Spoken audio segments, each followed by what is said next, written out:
Sis Miles Camarillo from Catholic Charismatic Parish Base. So, who here is familiar with the trend karon? The glass is half empty and half full. Can say familiar? Half empty and half full. Murag gamay ra no? So, kani siya trend ni siya sa Facebook karon and even sa TikTok. So, kani siya mga brothers and sisters, ato ni siyang buhaton karon. Are you ready? Are you ready?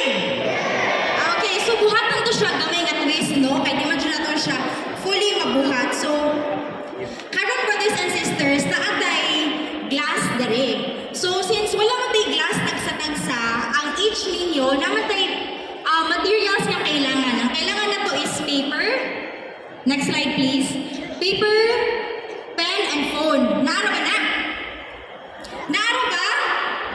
Sige, paon sa nato. Paper, pen, and phone na to, brothers and sisters. Kaya naman tayo small activity. Sige, so sila nanay naginahinay nagtanaw no sa ilang bag. Ang atong mga youth po naginahinay o pangayo.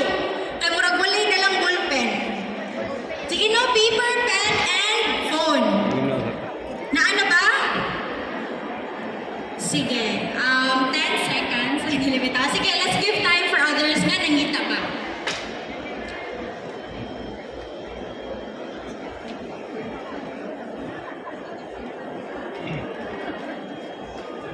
Sige, for those no, nga walay paper, pen, walay paper o pen, pwede ninyo gamitin inyong phone.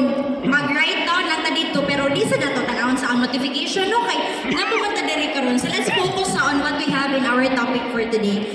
Our sharing for today. So na natin paper, pen, and phone. Or ang others, gagamit lang sa ilang phone. What you do, brothers and sisters, first instruction is you draw an empty glass. Okay? Draw an empty glass.